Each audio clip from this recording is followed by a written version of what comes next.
Trailer में तो आपने देख ही लिया होगा कि हम लोग क्या ड्रॉ करने वाले हैं। तो यहाँ पे इस्तेमाल करने वाला हूँ पेंसिल से बनाया है प्लस का साइन, और यहाँ पे कोई भी सर्कुलर ऑब्जेक्ट से बड़ा सर्कल बना लिया। अब उसके अंदर एक और सर्कल, आपको पता चल गया होगा कि ये आई बॉल है। स्पेकुलर भी हम लोगों ने बना लिया। अब बारी आती है उसके शेप की। तो शेप हम लोग नीचे में यहाँ पे थोड़ा आपको बता रहा हूँ कि क्या क्या लेयर और बाकी है, जैसे कि एक आउटर लेयर बाकी है। इसके बाद हमें आईलैशेस भी बनाने। तो यहाँ पे देख रहे हो ना कि आई का अपर लेयर और लोअर लेयर, ये दोनों हम लोगों ने यहाँ पे ड्रॉ कर लिया है। अब इसके बाद बारी आ जाती है जितने डिटेल्स है ना वो हम लोग यहाँ पे करेंगे, क्योंकि जितने भी थिकनेस होती है ना आई की, वो पहले हमें ड्रॉ कर लेना है। और उसके बाद नीचे वाला पार्ट देख रहे हो ना कि आप ये जो व्हाइट वाला जो पोर्शन होता है ना, बड़ा सर्कल, उसके अंदर ही सारा आई का स्ट्रक्चर रहता है। अब जितने भी हम लोगों ने बनाए हैं ना रेफरेंस लाइन, उसको हमें कर लेना है इरेज किसी भी इरेजर से। तो अब बारी आती है डिटेल की। तो डिटेल अब देख रहे हो ना कि सबसे इंपॉर्टेंट पार्ट क्या होता है, वो होता है आई बॉल का जो ब्लैक पार्ट होता है ना, उसमें डिटेल्स करना। तो यहाँ पे मैंने एक फास्ट फॉरवर्ड करके आपको दिखाया कि किस तरीके से आप डिटेल कर सकते हैं, लेकिन आपको बहुत स्लो करना है और आराम से करना है। तो ये कुछ इस तरीके का रिजल्ट आ जाएगा। और इसके अलावा अब क्या करना है, इसको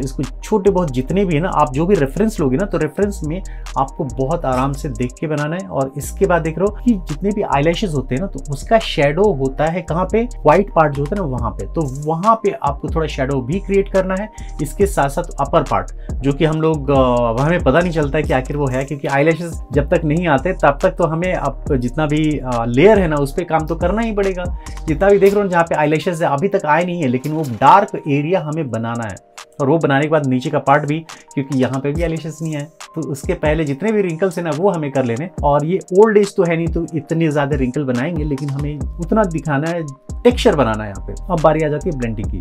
तो ये मेरा फेवरेट टूल जिसको कहते हैं मेकअप ब्रश, और उसमें भी ना पतला वाला जो ब्रश होता है ना वो मैंने लिया। और ये जो ब्रश है ना, एक्चुअली ये आई के लिए ही ब्रश है। और इसको आई जितने भी आप देख रहे हो ना आईलैशेस के ऊपर और नीचे, वो मिक्सर का काम करता है। और यहाँ पे हम लोग भी ब्लेंड करने के लिए इसका यूज कर रहे हैं। तो यहाँ पे पूरा हम लोगों ने कवर कर लिया है, ऊपर का पार्ट और नीचे का पार्ट। अब बारी आ जाती है थोड़े से जितने भी आप देख रहे हो आई के नीचे वो रिंकल्स होते हैं, जो कहते हैं ना कि सिकुड़ाव जो होता है ना, वो एक वर्ड जो है वो हम ले सकते हैं यहाँ पे।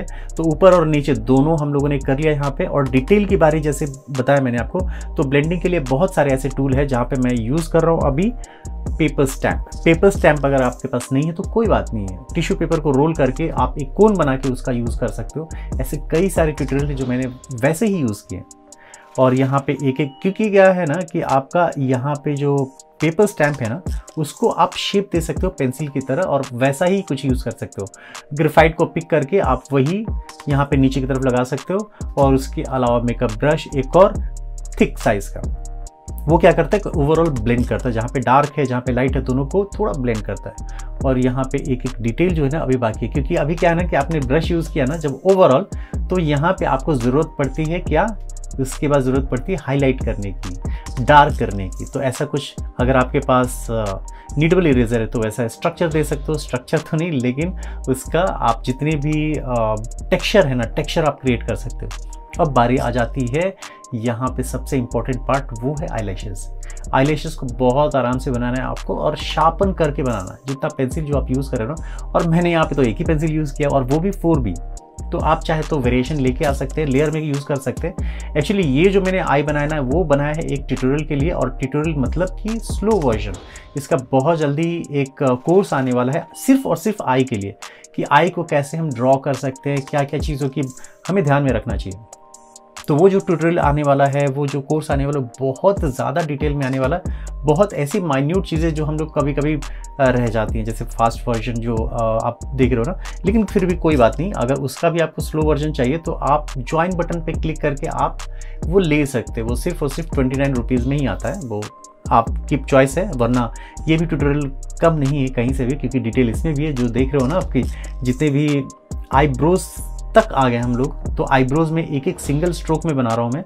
और यही कुछ करना है आपको। इसमें क्या है ना कि आपको हर डिटेल आपको यहाँ पे मिल जाती है, और कहाँ पे थिकनेस है, कहाँ पे छोटे हेयर्स है, कहाँ बड़े हेयर्स है ना, उसके अकॉर्डिंग आपको ड्रॉ करना होता है। तो यहाँ पे ऑलमोस्ट जो है ना बहुत ज़्यादा हेयर नहीं है, क्योंकि क्या है ना कि हम लोगों ने पूरा पोर्ट्रेट को शेड नहीं कर रहे हैं। हमें उतनी ही एरिया को दिखाना है जहाँ पे हमें हमारा सब्जेक्ट हम ड्रॉ करने वाले, जैसे आई के लिए करने वाले ना, तो उतने हेयर को। और हेयर का फ्लो बहुत इंपॉर्टेंट होता है। जो भी आप देख रहे हो ऊपर से डायगोनल भी जाता है, नीचे की तरफ भी जा रहा है और ऊपर की तरफ भी जा रहा है।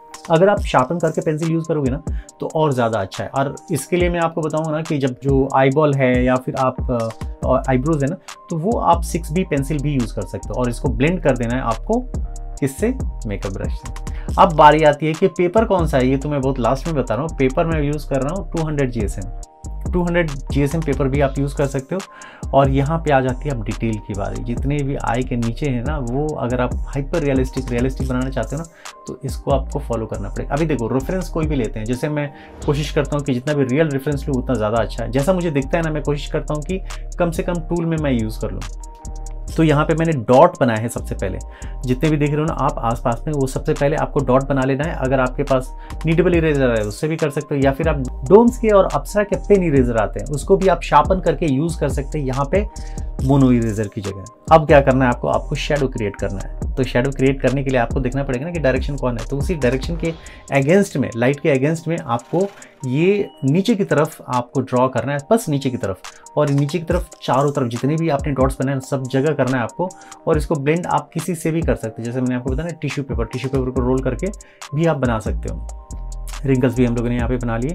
तो यहाँ पे अब ये जो है ना, एक रियलिस्टिक हाइपर रियलिस्टिक की तरफ जा रहा है। तो आप चाहो तो जितने भी ब्रश है ना, ब्रश को भी हल्के से यूज़ कर सकते हो, या फिर आपको सबसे अच्छा जो रहेगा ना, वो मैं मानता हूँ हमेशा ही कि पेपर स्टैम्प या फिर टिश्यू पेपर को रोल करके कोन बना के आप कर सकते हो। वैसे तो मैंने यहाँ पे फिंगर लगा लिया है, लेकिन जब आप यूज़ करोगे ना तो यहाँ पे उसको ही यूज़ कीजिए। तो एक एक डिटेल जो है हम लोग कर रहे हैं, और ब्रश का भी मैंने यूज़ किया। और इसके बाद ना थोड़ा हाईलाइट आपको देना पड़ता है, क्योंकि हम लोगों ने ब्लेंड कर दिया।